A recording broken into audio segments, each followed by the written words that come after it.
All right. Hello, Monday, April 6th. And this is chapter 9 in The Roots of Popular Music. Okay, so we are up to late 1969, knocking on the door to 1970. The new decade is right around the corner, and lots of stuff is going on. The country is still very much in the heat of battle in Vietnam. We are just off of the uh, great sense of national pride of man landing on the moon, a great sense of national, or at least young generation togetherness that was Woodstock. And we are now in the terror times of the Manson family. And another festival that happened in December 69 happened in Northern California near the Altamont racetrack, and it was called the Altamont Festival. Altamont, to a degree, was planned to be the Woodstock of the West.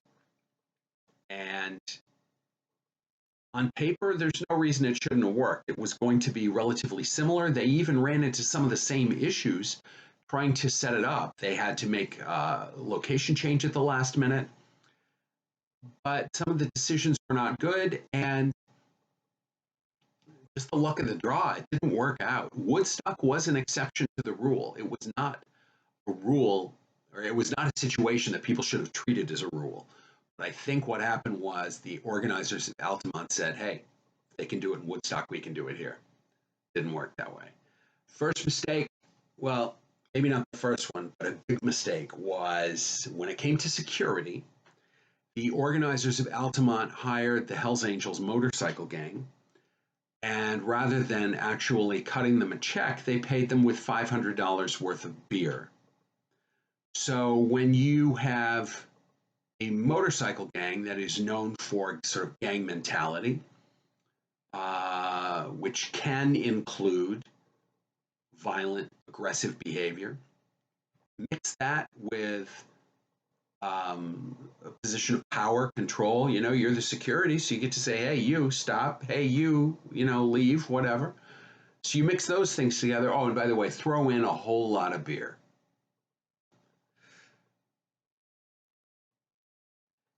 As the festival progressed and the Hells Angels drank more and more of their paycheck, um, things got worse. Little problems in the crowd became big problems once the Hells Angels addressed them. Big problems became major problems. Major problems became disasters.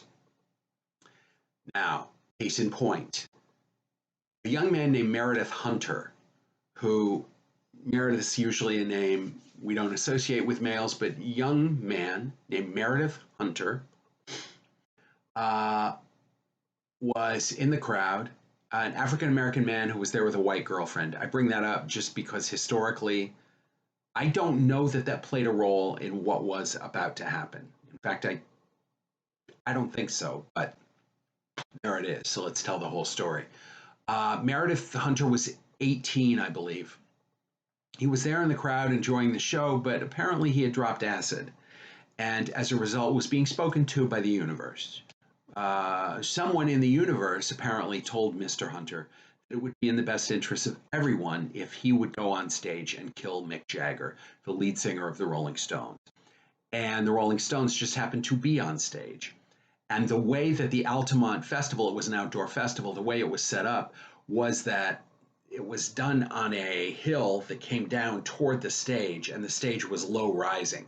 So basically, if you were a performer at Altamont, you looked out and the crowd started right in front of you and then went up like this. So if you had, you know, and there was muddy slopes and anyway. So Meredith Hunter, when he was being spoken to again by the universe, go kill Mick Jagger, um, he wasn't that far away from Mick Jagger. He was right at the front of the crowd, and the stage went up like that. And Meredith Hunter apparently ran to jump on stage. Hell's Angels saw him and stopped him by stabbing him. And he died. There is a documentary film that was done, and it shows what looks to be a pistol in Meredith Hunter's hand as he approached the stage. So it is entirely possible that what the Hells Angels did at Altamont was in fact save Mick Jagger's life. It's also possible that it wasn't a pistol. And it's also possible that it was a pistol, but that they could have dealt with it had they been properly trained and properly supported. They could have dealt with that without stabbing the young man to death. But regardless, that's what happened. And Altamont closed out the 60s on a very bitter, a very somber, a very angry note. And the Stones were on stage at the time of this violence. They weren't aware of how severe it was, in part because they were trying to just play a song. They had a new record out and they wanted some exposure. And that song, first on our list today, called Under My Thumb. So let's listen to a little Under My Thumb by the Stones, the song they were playing on stage at Altamont when Meredith Hunter was killed and when violence erupted in the crowd. Under My Thumb.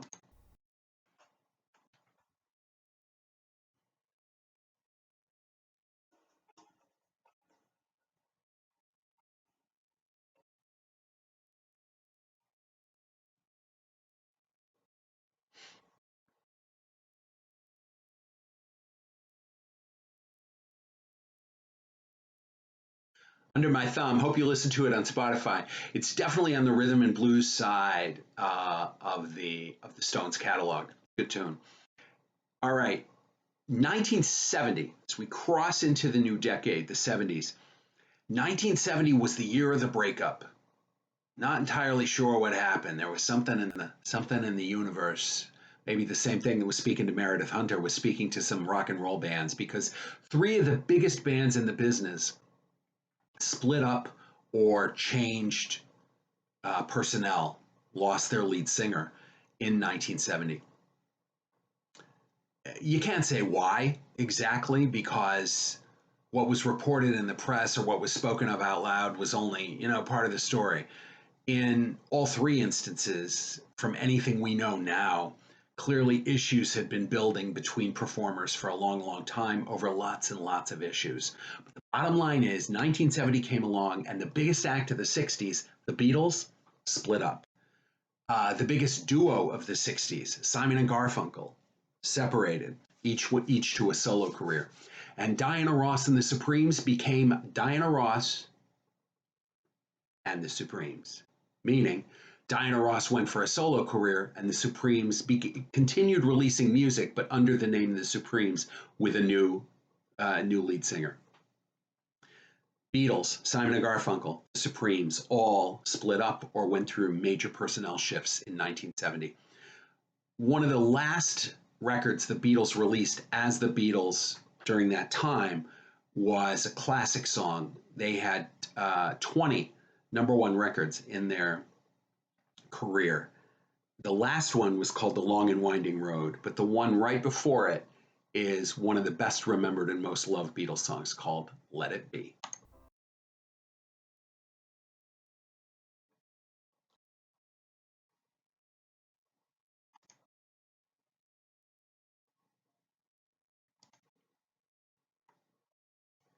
Simon and Garfunkel released the biggest hit record of 1970, the biggest hit record of their career, with Bridge Over Troubled Water.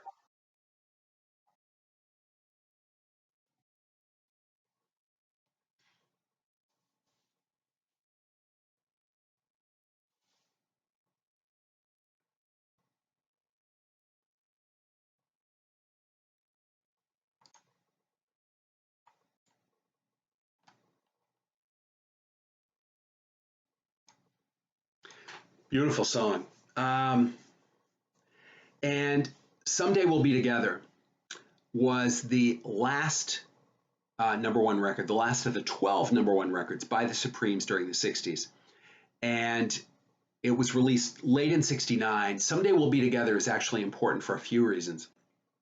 One, it was the last number one record of the Supremes' career. Two, it was the last number one record of the 1960s. It hit number one December 27th, I think, 1969. Third, Diana Ross was on the West Coast. I believe she was in Vegas, and the other two Supremes were in Detroit.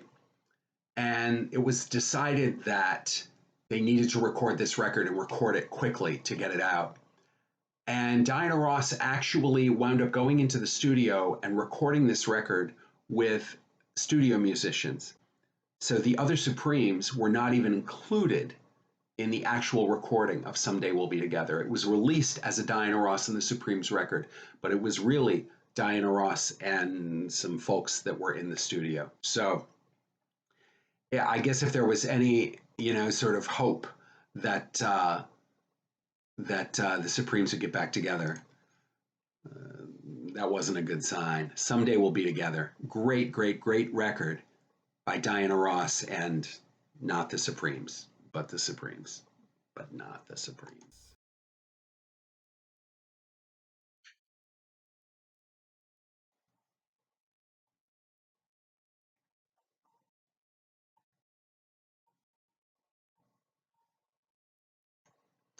All right, good tune. Now, a few songs I want to just go through as the Beatles and Diana Ross reestablished themselves within the marketplace after the breakups or the change in personnel. They had some huge hit records right away in 1970 and 1971. Diana Ross, her first number one record as a solo artist was a great, great Ashford and Simpson tune called Ain't No Mountain.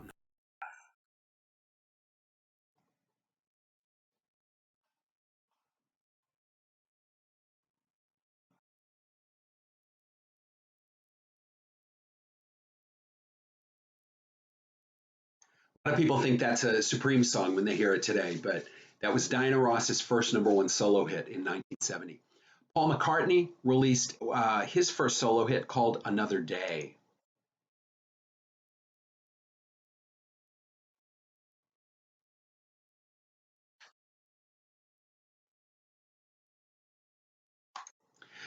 George Harrison, his one of his earliest solo records was called My Sweet Lord. We talked about it in class. This is the one where there was the big copyright infringement issue over He's So Fine by the Chiffons, and George Harrison was actually found guilty of inadvertent plagiarism or inadvertent copyright violation. My Sweet Lord became a huge number one record, and in fact would be the biggest hit by a former Beatle for years. My Sweet Lord.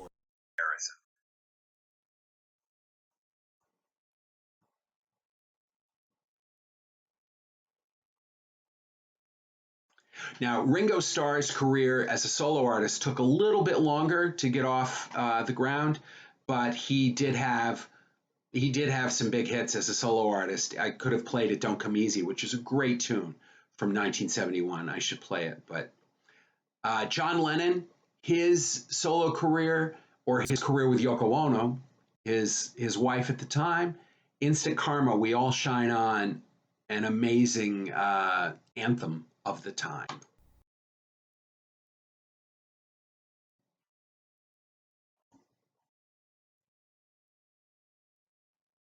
Talk about anthem. Give Peace a Chance. Listed officially as by the Plastic Ono Band. It was John Lennon, Yoko Ono, and the gang.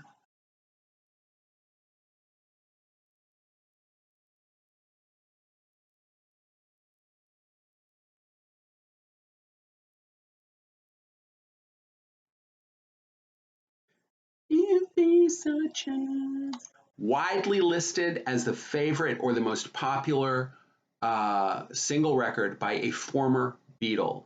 It's a beautiful, beautiful song from 1971. This is Imagine by John Lennon.